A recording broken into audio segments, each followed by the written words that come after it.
magsisimula sa ating gawain matapos ang isang awitin. Isa sa pinakamagandang alalahanin natin ay yung mga pagpapala ng Diyos na ating pong natatamo.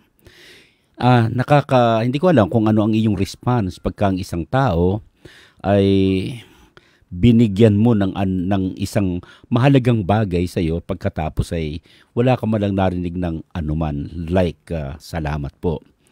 Ang pagpapasalamat kasi ay isa sa masasabi nating napakahalagang bagay. Nabanggit ko ito dahil sa Amerika ay nagse-celebrate sila ng Thanksgiving itong week na to. At sinasabing yung Thanksgiving first held in 1611 after the winter of 1610 had reduced the number of settlers from 406 to 60. They prayed for help, and God answered in the form of a ship filled with food and supplies from England. They thanked Him. In 1621, another band of 46 Puritans and 91 Native Americans held a very special day of Thanksgiving to praise the Lord for a bountiful harvest. The previous winter had reduced their numbers from 102 to 46. We may wonder what they had to be thankful for. They were thankful for the grace of God. George Washington called the National Day of Thanksgiving in 1789, and Lincoln established that every last Thursday of November would be the day of Thanksgiving in America. Congress finally settled the day of the fourth Thursday in November as the official day of Thanksgiving in America. And ako'y naniniwala na palagay ko marami din tayong dapat ipagpasalamat sa Panginoon At naniniwala akong bilang mananampalataya, ang puso natin dapat ay punong-puno ng pagpupuri at pagpapasalamat sa Panginoon. Gaya ng ating babasahin ngayong gabi, so let's open our Bibles sa chapter 17 of the book of Luke, Lucas Kapitulo 17. Babasahin natin ang 11 to 19. Basahin po natin yon. Luke chapter 17 verses 11 to 19. Ito po ang sinasabi ng Biblia sa Magandang Balita Biblia. Sa paglalakbay ni Jesus patungong Jerusalem, nagdaan siya sa hangganan ng Samaria at Galilea. Habang papasok siya sa isang nayon, sinalubong siya ng 10 kitongin. Tumigil ang mga ito sa may kalayuan at sumigaw, "Jesus, Panginoon, mahabag po kayo sa amin." Pagkakita sa kanila ay sinabi ni Jesus, "Lumakad na kayo at magpatingin sa mga pari." Habang sila naglalakad, silang lahat ay gumaling at luminis. Nang mapuna ng isa na siya'y magaling na, nagbalik siyang sumisigaw at nagpupuri sa Diyos. Nagpatira pa siya sa paanan ni Jesus at nagpasalamat. Ang taong ito ay isang Samaritano. Hindi ba't 10 ang pinagaling? Tanong ni Jesus, "Nasaan ang 9? Wala bang nagbalik upang magpuri sa Diyos kundi ang dayuhang ito?" At sinabi ni Jesus sa kanya, "Tumayo ka at umuwi. Pinagaling ka ng iyong pananampalataya." Tayo sandaling tumungo at tayo pumikit at tayo mananalangin.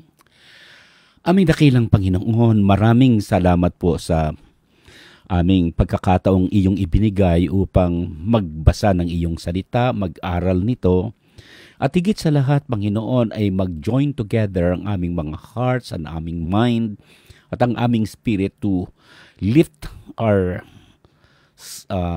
prayers up to you, sapagkat alam namin, Panginoon, yun po yung tungkulin namin. Alam namin po that it is sinful not to be thankful. Tulungan mo, Panginoon, na maging mapagpasalamat kami, hindi dahil ngayon ay nagsiselebrate ngayong week na to ng Thanksgiving week or day ang Amerika, kung hindi talaga namang dapat araw-araw mayroon kaming portion ng pagkapasalamat dahil sa kabutihan mo. Pagpalain mo ang aking mga kapatid na nakikinig, touch their hearts, O God, and help them feel na ikaw yung kanilang source ng pagpapala, existence, in everything. So help us, Father, to be together. We exalt your holy name and we worship you. And we thank you not only for what you did and have been doing sa aming buhay, but for who you are in our life. In Jesus' name, amen. The message I would like to share with you tonight is entitled, Grateful People, Where Are You? Mapagpasalamat na mga tao, saan naroon kayo? Alam po natin na itong text na to ay dito sa text ay pinipresent with a man who shows kung sino talaga ang makikita nating pinapaboran ng ating Panginoon. It is good to be thankful for the material and physical, but also we should be thankful for many, ang tatawag po natin ay hindi man nakikitang mga napaka-importanting mga bagay like health, like yung ating ang hininga na lang. May isa akong kaibigan na siya ay nagkaroon ng karanasan na mabangga ng motor. Pagkatapos nung siya ay nasa hospital, may nilagyan siya ng oxygen siyempre. Ang sabi niya, napakamahal pala ng oxygen. Ay totoo naman. At nung matapos yung kanyang operation, napakamahal ng kanyang nabayaran. Although wala naman siniyang binayaran per se, pero ang halaga, napakamahal pala ng oxygen. Yung ating hinihingang air bawat araw, napakahalaga pala niyan. For which we are not thankful kasi nga parang ordinaryo na lang sa atin. Pero pag tayo may sakit, nalalaman natin, talaga palang dapat magpasalamat tayo sa ating dakilang Panginoon. Now tonight, I would like us to study this very important passage. Number 1, tingnan natin the truth about these needy people. Bakit ko sinabing needy? Dahil ang nakalagay, sila ay 10 kitongin. Nung araw, pagka sinabi natin, let us see their condition.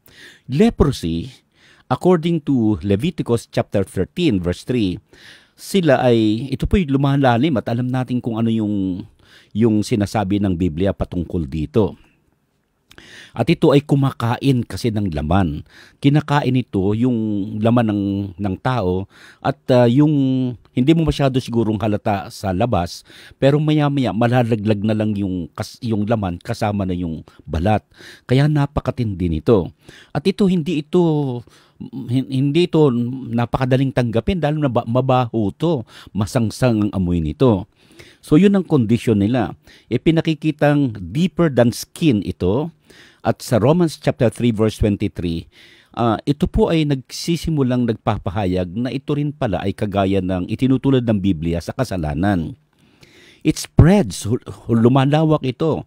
Ito'y nakakahawa ng napakabilis. It also defiles. Ito po ay nakapagpaparumi. At mabilis nga ito na makahawa, kaya nga ang mayroong ganitong uri ng kasalanan ay ina-isolate. Sa Isaiah chapter 59, actually doon sa Isaiah 59 verse 2, ay ang isang mananampalataya at maski doon sa 2 Samuel chapter 13 verse 46 ay makikita rin natin yung ganon. It also destines for the fire. Nakalagay po yun sa Psalms chapter 9 verse 17. Ang leprosy actually defiled, distanced, and doomed all who were afflicted by it.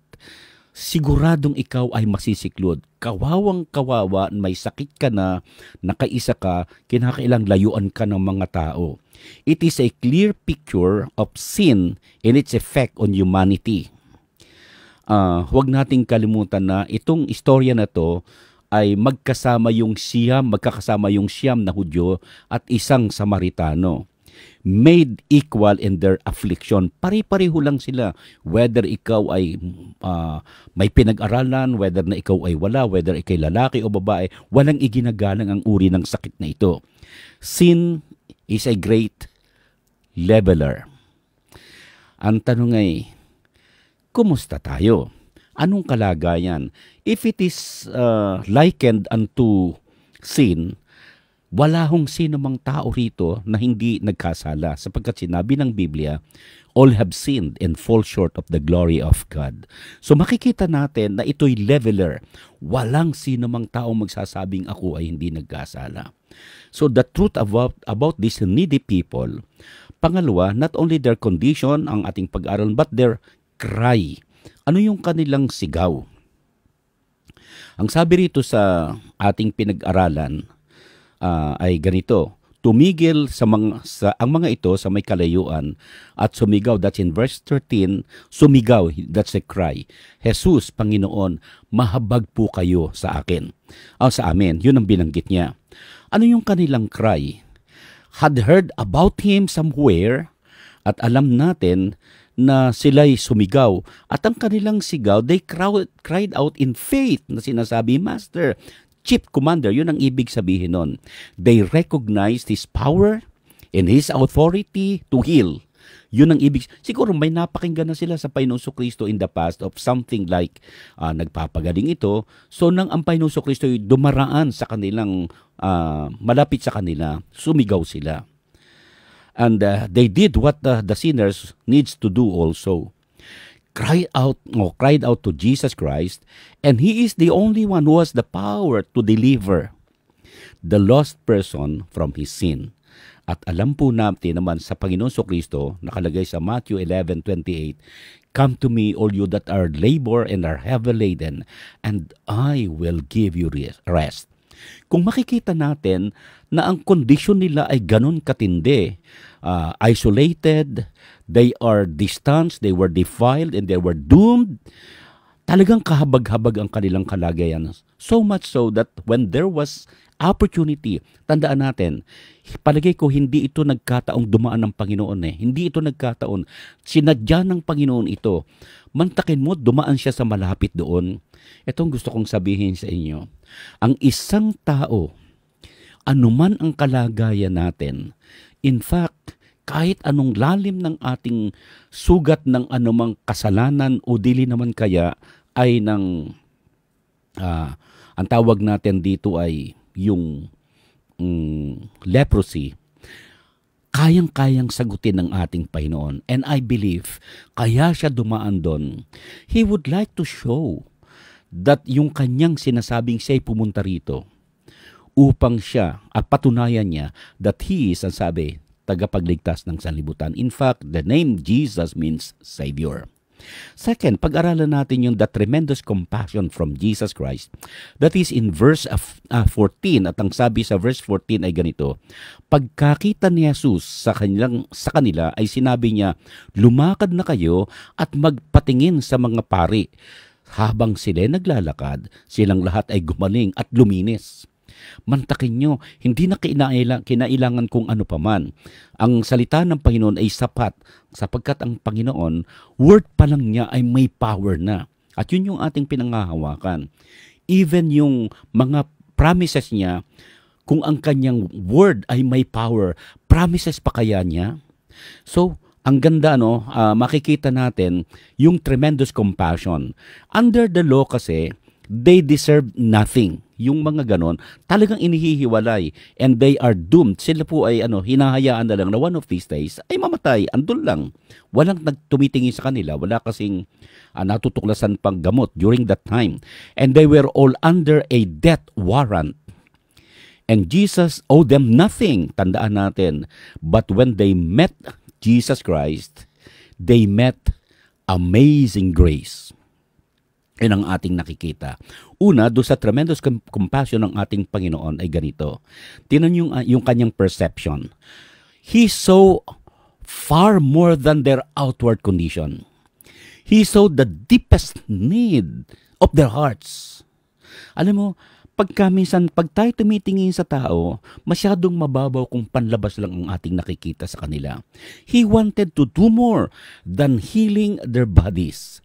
And many think they need money, they need health, they need things. Hindi ho totoo yun.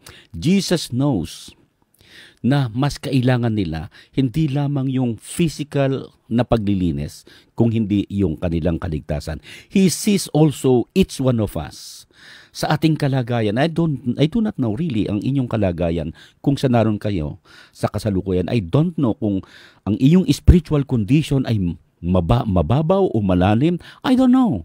Pero isang bagay ang aking alam, sapagkat ikay nakikinig ngayon, tinutugon ng Diyos, sinasagot niya, binibigyan niya ng pagkakataon ikaw na marahil mag-evaluate kung saan ka naroon in faith. I don't know where is your journey, where in your journey in your faith, kung saan naroon ka na ngayon. Isang bagay ang alam ko, nais kang katagpuin ng Panginoon in kung anumang sitwasyon mayroon ka ngayon. Sapagkat ang Diyos natin, hindi naman ikaw bibigyan ng pagkakataong makinig ng mensaheng ito kung wala siyang nakikitang pangangailangan ka. So, His perception ang una nating nakita. Pangalawa, His plan. Do it God's way. Paano yung paraan nila? Ayon sa Leviticus chapter 14, basta pag ang isang tao ay medyo magaling na at na-feel niyang magaling na siya, ang magbibigay ng clearance sa kanya, pupunta yung taong yon sa pari at sila ang magbibigay ng decision whether the person is pwede nang sumama sa lipunan o hindi. And siguro sila ang nakaisip ng kauna-unahang quarantine, di ba? Kinakailangang ilayo sila. At kung sakaling, ngayon nga ay napakahalagang makita natin. Nakita ko ngayon dito sa atin sa Pinas, yung mga kapatid kasi sa Australia, hindi ko alam. At saka marahil sa mga kapatiran natin sa Hong Kong, hindi ko alam. Pero dito, pagpasok mo sa, halimbawa sa restaurant o di kaya ay sa isang kainan, say like Jollibee or McDonald's, pagpasok mo pa lang, tatanungin ka, nasa ng iyong vaccination card. Yung vaccination card ay magpapatunay na ikaw ay pwedeng makihalo sa tao. Pero pag wala kang vaccination card, sa labas ka. Nakakaawa. Tatandaan ko yung aking mga apo. Siyempre, hindi naman wala pa silang vaccination. Nung una kaming lumabas at kasama namin yan sila sa festival, kumakain kami, parang maiiyak ka na kayo'y kumakain sa karamihan ng tao, tapos yun sila'y nasa labas. Hindi namin masikmura dahil ang ginawa na lang namin, kumain na lang kami sa labas kasi yung mga bata, kailangan namin also matingnan. Hindi ko sigurado, pero ang aking alam, ang Diyos ay hindi gustong makitang nakahiwalay ikaw sa lipunan dahil sa iyong kondisyon. Ang Panginoon ay dumaan doon upang sagipin sila sa kanilang kahabag-habag na kalagayan. At isang araw, mayroong tinatawag nating malaking pagkakahiwalay. At ang pagkakahiwalay ito yung final na paghihiwalay. Pag hindi ka nakipag-ugnayan at tumanggap kay Jesucristo, tiyak na tiyak forever kang hiwalay sa Panginoon. At ito ang great na separator ng ating buhay. Kaya pinakamahalaga, ang Panginoon sabi, okay, gumaling kayo. At magpakita, the only way to God. Of course, alam natin ay ang ating Panginoon Jesucristo. Because Jesus Christ said, I am the way, the truth, and the life. No one goes to the Father except through me. At may sinabi rin sa Gawa, Kapitulo 4, talatang 12, na walang ibang kaligtasang makukuha kahit kanino pa man kung hindi sa pangalan lamang ng ating Panginoong Jesucristo. Doon lamang matatagpo ang kaligtasan, hindi sa church na sinasabing sa kanyang iglesia, hindi sinasabing doon sa kanyang nanay o kang kanino man. Ang tunay na kaligtasan ay matatagpuan kay Jesucristo lamang.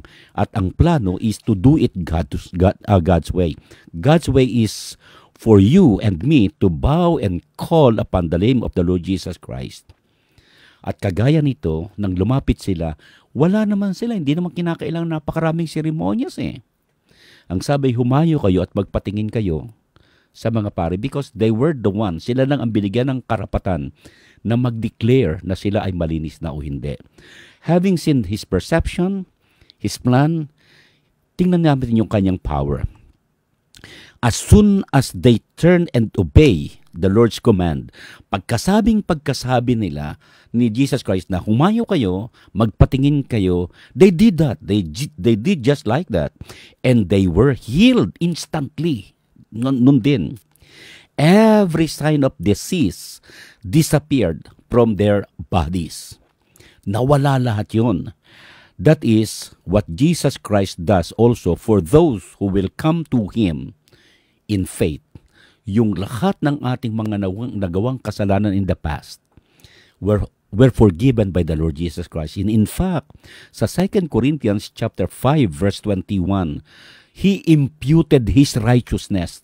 Tinanggal niya yung ating makasalanang sarili at Kanyang dinala. He bore our sins on the cross of Calvary, and then tayo ay binigyan ng isang panibagong buhay, at ang panibagong buhay na ito ay binibigyan ng tinatawag nating righteousness of God. Kaya nga, sa harapan ng Diyos at sa harapan isang araw sa Judgment Day, hindi ang ating sarili ang nakikita because the righteousness of Jesus Christ ang siyang dumadaloy sa buhay ng isang mananampalataya because of the imputation of the righteousness of Jesus Christ.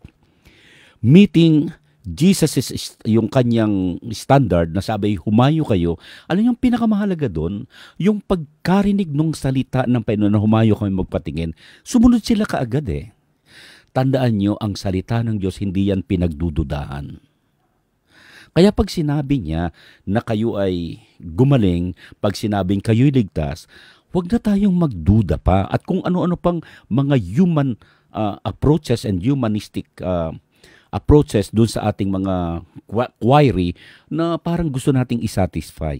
Tandaan natin, ang lahat ng mga bagay sa mundong ito ay nalalang, hindi sa mag-itan ng kung ano pa mang scientific kung ano. Ang lahat ng bagay sa mundong ito ayon sa Biblia ay ginawa sa magitan lang ng salita ng ating Panginoon. How much more your need today? I don't know kung ano yung kailangan mo ngayon. Pero tandaan natin, maraming pangako ang Diyos. Come to me all you that are labor and are heavy laden. Ang sabi, call unto me and I will answer thee. Ano mang kalagayan mo ngayon, may Diyos na pwedeng lumapit sa iyo. Ang sabi niya, fear not, for I am with you. Be not dismayed, for I am your God. I will help you. Tandaan natin, if you are in that midst of situation right now, don't have a second thought. Christ is willing to help you. He has the power to do so. What is this? Anong ibig sabihin na binibigyan ng pansin? Anong kahulugan nito sa mga lepers? It means na yung mga taong ito, hindi kailangang gumamot ng ganito-ganyan, kagaya nung nangyari kay Naaman, kinakailan pumunta pa siya doon sa Ilog Jordan, kinakailan lumubog ng 7 beses. Iba, ito hindi, sinabi niya, come on, sa salita pa lang niya. Walang kung ano-ano pa mang uri ng mga ritual, walang ganon. Kaya, ang gusto ng Panginoon, the moment na sinabi ng Diyos na humayo ka at magpatingin, ang implication, you are already clean. At siya nga pala, huwag tayong judgmental sa mga kapatid. Kung hindi yan sila nagkukumporme sa ating standard, hindi nangangahulugang hindi sila ayos ang buhay kay Lord. Una, hindi naman tayo nagpatawad sa kanila. Pangalawa, hindi naman tayong tumubo sa kanila. So, there should be no judgmentalism mula sa atin. Ang mahalaga, kung ang Diyos ang kanilang Panginoon, let them grow in their faith. Let them grow in their relationship with the Lord. Let us pray for one another. Kung may nakikita tayong ilang mga bagay na parang dispalinghado sa ating kaisipan, let us pray for one another. Pangtatlo, at yun ang huli nating pag-uusapan, is the thankful confessing person. The thankful confessing person. Sino ba ito? Sa verses 15 to 19, ito ang ating makikita. I would like to read again do sa verses 15 to 19. Ang sabi, nang mapuna ng isa na siya'y magaling na, nagbalik siyang sumisigaw at nagpupuri sa Diyos. Nagpatira pa siya sa harapan o sa paanan ng Panginoon at nagpasalamat. Ang taong ito ay isang Samaritano. Very significant yung pagkakabanggit nun. Hindi ba't 10 ang pinagaling? Tanong ni Jesus. Nasaan ang 9? At sinabi ni Jesus sa kanya, tumayo ka na, umuwi. Pinagaling ka ng iyong pananampalataya. How powerful the words of the Lord are. Yung panalita ng ating Panginoon ay napakahalaga. The thankful confessing person. At ang ginamit diyan, isang Samaritano. You know what? Ang Samaritano, kaya sila ay tinuturing na Samaritano dahil sama ang tingin nila. Masama dahil they intermarriage before. Natatandaan nyo ng 2 beses kasi silang na-exile. Ang unang exile ay doon sa 10 tribes of Israel. Ito ay doon sa Northern Kingdom at ito ay under the leadership ni Sennacherib during 722 BC. Kinuha sila at yung 10 yon pinagkukuha ng mga tao at nagkaroon ng intermarriage. Then after ng about mga 162 years or something like that, winarningan sila ng mga propeta or 132 something like that. Kasi 586 BC nang sila ay bumagsak, yung Southern Kingdom which is Judah. Sila ay bumagsak din dahil they were not able to hear and heed the call of the Lord for them to confess and to repent out of their sins. Ganun pa rin sila. So pag hindi, ay talagang ang Panginoon ay itinuloy yung kanyang plano. At sila, 70 years silang naroon. At yung kanilang 70 years na yon, yung iba ay nakipag-intermarriage. Yung nakipag-intermarriage, hindi pwedeng pumasok. Again, mayroon namang prohibition. May quarantine. Hindi ka pwedeng sumama rito dahil hindi ka puro. Something like that. Ganon sila. Napakahalaga sa Panginoon yung ganon. So, ano yun? Makita natin na yung 10 ay pinagaling, but only 1 returns to give thanks to the Lord for His grace and for the blessings that he got. Bihirang-bihira ang mga taong nag-a-attend ng prayer meeting. Usually ganun Mas maraming umattend ng worship service pero pagdating ng prayer meeting, wala. Hihingi sila ng mga pagpapala sa Panginoon tapos walang time para magpasalamat sa ating Panginoon. But here, una, nakita natin doon sa isang thankful, confessing person is, number 1, his realization. May 2 siyang na-realize. Una, he had been healed. Yun ang kanyang talagang hindi pwedeng hindi niya mapuna. Kasi dati-rati siguro, hindi siya at peace doon sa kanyang pakiramdam. Siguro masakit ang pakiramdam niya dahil siyempre may sugat yan pumapatis-patis nga siguro yung yung kanyang sugat and so on. So, he had been healed. Yun ang una niyang nakita. And he need not to go to the temple. Hindi na siya kinakailangang pumunta doon sa templo because he was a Samaritan. He did not need to go to the temple. He was a Samaritan. The law had no authority over him. He come back and thanked Jesus Christ for what He has done for him. The 9 were out to honor the law. This man who was able to avail the grace of God, bumalik sa Panginoon. Yung iba, ang binibigyan nila ng diin ay yung batas. Ang tawag natin ay mga legalist. Itong isa na tinuturing na masama sa yung taong puno ng pagpupuri ang puso. If you realize how sinful we are, but how thankful we are because of the love, the salvation that we receive coming from the Lord, dapat pasalamatan natin ang ating Panginoon for that. Kasi alam nyo, nakikita ko, bihirang-bihira ang mga taong, pagkalinggo nga Birang-bira yung mga nagpapasalamat eh.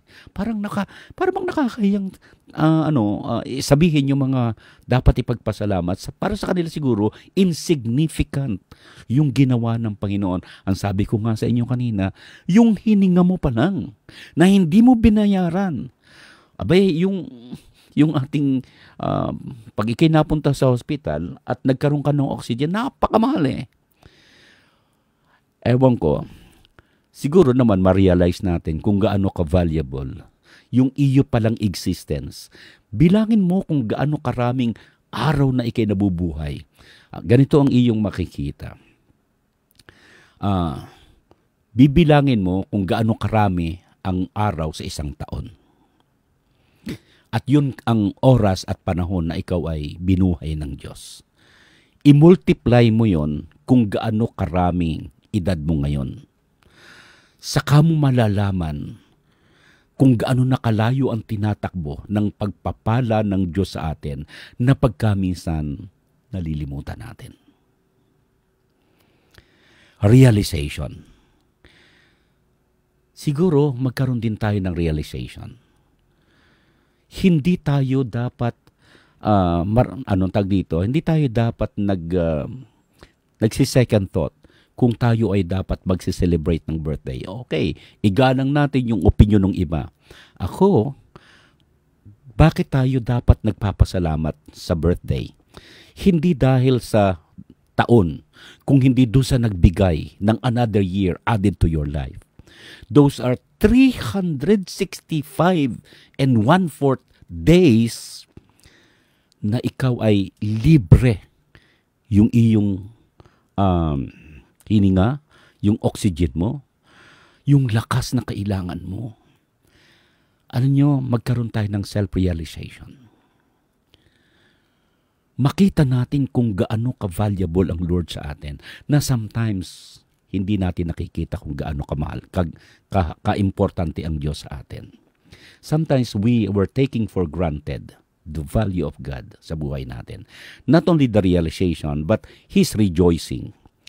Ang nakalagay sa Biblia ay He kept on praising the Lord. Yun ang ginamit sa Greek. Ang implication ay, nung mula nang maramdaman niya, hanggang siya'y lumapit sa ating Panginoon, hindi ko alam kung gaano karami ang taong nakakrinig sa Kanya. Pero hindi, doesn't care siya. Basta ang pinaka-importante, nagpapasalamat siya at nagpupuri sa Panginoon. No wonder, if it is ever na nangyari sa buhay mo, natatandaan yung lalaki doon sa chapter 3 of the book of Acts. Ano lang yun? Pilay pa lang yun, ha? Pero nang siya'y gumaling, talagang nataranta yung mga tao doon sa loob ng simbahan at talagang naabala sila. Kasi paano mo hindi pwedeng ipahayag ang pagpapasalamat sa Diyos? Paano hindi mo isisigaw yan? Ganong ang Diyos ay naging napakabuti sa atin. Are we still tamed upang i-share ang kabutihan ng Diyos sa ating buhay? Are we still tamed para bang timid na timid tayo, pasalamat kay Lord? Sana hindi ganun. He is worthy of our praise. At hindi dapat ikinahihiya ang pagpapasalamat. We are far behind that department. Bihirang-bihira ang taong talagang excited na magpasalamat. And we need to take time to be thankful to God for His grace, for His amazing grace at sa buhay natin. Ang tanong ay, do you see a pattern developing? God inhabits the praises of His people. At ang Diyos, parang siya'y itinataas, parang siya'y nakaduyan sa mga praises, sa mga pagpupuri ng mga tao. Nararamdaman niyo ba pag kayo pinupuri, parang kayo itinataas? Halimbawa, say for example, nakagawa kayo ng mabuti at maraming mga nagpapasalamat sa iyo, parang ikay nakaangat, di ba? So parang ganun din ang naramdaman ng Panginoon. Kung ang lahat ng tao sa mundong ito ay matututo lamang magpasalamat sa Panginoon, then walang oras na tayo ay mag-iisip ng negatibo laban sa kapwa-tao. Number 3. So, nakita natin po yung realization at saka yung rejoicing. Magkukonclude po pala ako. No wonder, dun po sa old boy came back and said, "Thank you," and praised the Lord. But, ang tanong ay, can you hear the heartbreak in the person of Jesus Christ nung sabihin niyang, "Nasaan yung siyam?" Narinig niyo ba yon? Pag hindi tayo nagpapasalamat, naghahanap si Lord. There should have been 10 people bowing in thanksgiving instead of only one. Can you think of the 10 person kung ano yung effect nitong 10 ito na magkakasama at sabay-sabay na nagpupuri at nagpapasalamat? Tingnan niyo kung anong epekto nito sa paligid. Pero isa lang. Pero hindi niya ikinahiya ito. All 10 had experienced God's providence and bringing Jesus sana ng pinakamataas na papuri. Christ's compassion and Christ's amazing love and grace in healing them, and His power that made them whole. Pero asan sila? Alam mo, kung ikaw ay nagsasabing iniligtas ka niya at hindi ka nag-attend ng worship service man lang, mahiya naman tayo. Yun lang ang kaparaanan ng parang magsasabi tayong we are grateful for the salvation that God has bestowed upon each one of us. You are telling to the whole world, this is a very loud announcement to your kapitbahay, to everybody else, that I am saved. Importante yung bahay ko. Importante yung nakalaman diyan sa bahay ko. Pero mas importante sa akin, yung giver of everything for me. Kaya kong iwanan yan. At kung sakaling ako man sa aking pagsamba ay makatagpo halimbawa at pinahintulutan ng Diyos na magkasakit at magkaroon ng COVID at mapunta, the best way to a promotion ay ang pagpunta sa langit and to be with Jesus Christ so that we can see Him face to face. Anong dapat mong ikatakot? So, magtatapos ako by saying, something happened do sa man's heart as well as his body. Ang nakalagay doon ay, ginamit kasi dito sa verse sa nakahulihan ay ganito. Sinabi ni Jesus sa kanya, tumayo ka, umuwi ka, pinagaling ka ng iyong pananampalataya. The word pinagaling, you are made whole. So ibig sabihin hindi lang siya magaling, kung hindi iniligtas na rin pati yung kanyang kaluluwa ay andoon. How thankful are we for the greatest gift of all, the amazing grace of God that sets us free from the power of sin and Satan. All of us owe thanksgiving to the Lord. And ang alam ko, I have to give you at least 4 very important principles before closing. Number 1, learn how to thank God even for small or big answers to our prayer. Matuto tayong maging mapagpasalamat. Kasi alam nyo, kasalanan ng hindi nagpapasalamat sa Diyos. Nakalagay sa chapter 1 of the book of Romans na sinabing kahit kilala na nila ang Panginoon, kahit alam na nila ang Panginoon, pero hindi sila pinasalamatan. Anong nangyari? Na pailalim sila sa kanilang makasariling hangarin hanggang sa sila'y magumon sa paggawa sa kasalanan.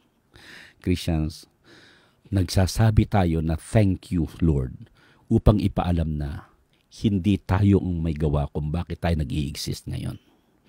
Hindi rin tayo ang may kalakasan at hindi sa ating sariling lakas ito. We are kagaya ng saranggola na kaya lang tayo lumilipad ng mataas, kaya lang tayo nakagagalaw, ay mayroong humahawak sa atin. Huwag nating kalimutan yan. Pangalawa, leave your burden to God and trust God for your needs. Ipagkatiwala mo sa Diyos yung iyong burden. Natatandaan mo sabihin, humayo kayo, Magpatingin na kayo. Ang ibig sabihin nun, iniwanan na rin nila yung kanilang alalahanin doon sa kanilang nararamdaman. Ang nakita nila ay ang laki ng pangako at ang kapangyarihan ng Diyos. Number 3, look up to God who never fails to fulfill His promise because He is faithful and true. God is not man that He should lie, or a son of man that He should repent. As He said, and will He not do it? Or has He spoken, will He not fulfill it? Numbers 23:19. Huwag niyong kalimutan yan. At kahulihan, lean on the mercy and amazing grace of God for every need that you encounter in your life. Magtiwala ka sa ating Panginoon. Sabi ng Panginoon, siya ay nagmamalasakit sa atin. Si Pedro ay nakaranas ito, kaya sinabi niyang, cast all your cares upon Him, for He cares for you. Kapatid, huwag mong sarilinin kung mayroon kang kabigatan ngayon. Nadaanan ka ng mensaheng ito, ibig sabihin, God is calling you. Gusto niyang yung kabigatan na dinadala mo ay maibsan. Matuto tayong maging mapagpasalamat. Let's pray. O dakila naming Panginoon, maraming salamat po sa aming pagbubulay-bulay na magkakapatid. Salamat po sa iyong salita. Salamat sa iyong pag-ibigay sa amin ng paalaala. Na naway maging mapagpasalamat kami. Hindi lamang, Panginoon, sa mga magagandang bagay na nangyari sa amin, kung hindi maging sa mga pagsubok at sa mga pains and even sufferings that we are encountering. Thank you, Lord, for who you are and what you have been doing for our life. Because alam namin, all things work together for those who love God, to them that are called according to your purpose. So, Lord, help us to be thankful sa lahat ng nangyayari at mangyayari pa sa amin. Tagapin mo ang aming pasalamat po in Jesus' name. Amen and amen. Okay, babasahin ko po yung inyong mga comment na narito. Okay. Oh, narito pala Sister Merly. Sister Merly, kumusta ka? At ang sabi niya, mayroon siyang anniversary follower pa. Mayroon siyang sinabing, maski si Pastor Mon. At maski sabi, manunood din po ako at nanonood din po ako at nakikinig. Si Juliet Retiro. Okay. Hindi, parang, okay. So, okay. Salamat sa Panginoon. Celine Duarte, kumusta ka na, Lynn? Magandang gabi po. At si Sister Eileen Pascual, magandang gabi po. At mga kapatiran, sabi sa akin.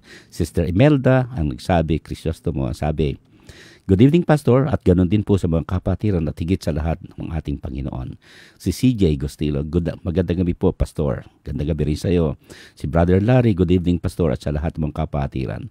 Sister Bern, ito po ay yung kapatiran nga natin sa Australia. Magandang gabi po, Bishop. Sabi ko, of course, maraming salamat. At yun nga, sabi ko, inaalaala namin kayo at pinagpipray ka namin. Kayo namin, especially kayong 5 magkakapatid dyan. At lalo yung inyong mga anak na alam ko lumalaki, gabayan nawa kayo ng Panginoon. Sister Claring, magandang po, Pastor. Salamat po sa lahat at sa mga pagpapala at pag-iingat.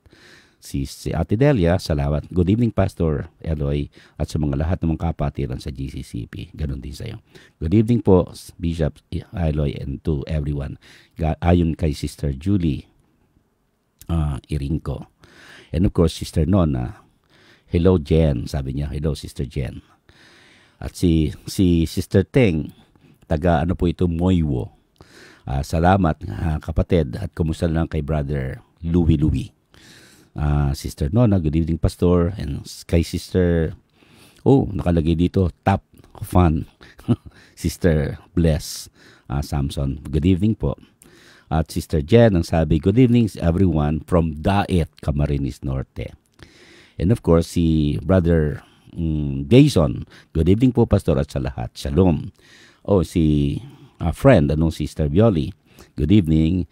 At Sister Merly Putian, good evening po, Pastor. At si Pastor Sammy Mini, good evening po, sir.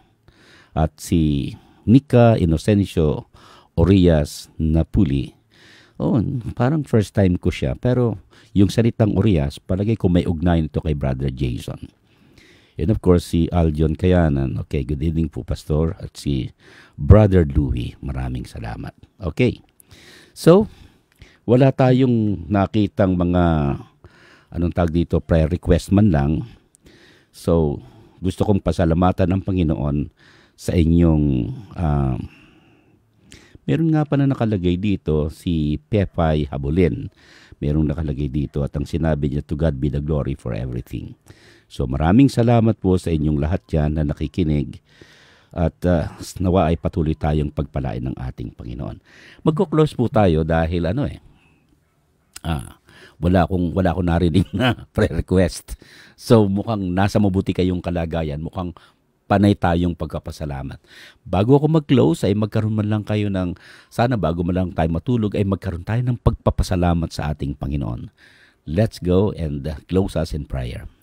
Our Heavenly Father, how thankful we are. Our hearts are really filled with awe in your goodness. Dahil sa kabutihan mo, dahil sa iyong kagandang loob, dahil Panginoon sa ikaw ay talagang mabuti. Panginoon, anuman ang kalagayan ng aking mga kapatid, patuloy mong ipaalam sa kanila na kami po ay nagmamalasakitan, nagpapanalanginan, nagnanais ng pinakamabuti at higit sa lahat, ikaw na aming mapagmahal ng Diyos. Daanan mo po ang iyong mga anak ngayong gabi. Iyo po, Panginoon, silang i-console sa kanilang mga marahil ay nahihirapang kalagayan. Ang ilan marahil ay may mga karamdaman. Hipuin mo po sila ng iyong mapagpagaling at makapangyarihang kamay. Yung mga kapatid na naghahanap buhay, patuloy mo, Panginoon, silang katagpuin ng iyong favor. Bayaan po, Panginoon, na paramihin ang mga taong nagbibigay ng pagpapala sa kanila. Paramihin mo po at katagpuin ang kanilang mga need. Maging, Panginoon, sa kanilang paghahanap buhay. Yung po may mga negosyo, ikaw po yung magpala. Aming ipinapanalangin, dakilang Panginoon, yung may mga karamdaman, in Jesus' name ay iyo pong pagalingin. Yung pong mga naghahanap ng kanilang trabaho, nawa, Panginoon, ay makatagpo sila ng biyaya sa iyo. At ang buong pamilya namin, na lalo sa GCCP, ay makaranas ng iyong pagpapala at pangunguna. Lord, patuloy pong hipuin kami sa aming lahat ng mga pangangailangan, lahat ng aming Panginoong kahinaan. Patuloy mo kaming i-encourage na kami ay mamuhay ng tapat sa iyo sapagkat wala nga po kami magagawa kung kami hiwalay sa iyo. Bless mo, Panginoon, ang buong kapatiran ng mga nakinig ngayon at maging, Panginoon, ang buong kapatiran ng GCCP at ang buong kasamahan namin ngayon na nakipanalangin. To you be the glory and the honor. In Jesus' name, Amen and Amen. Magandang gabi po sa inyong lahat, mga kapatid. God bless you po. See you next time around.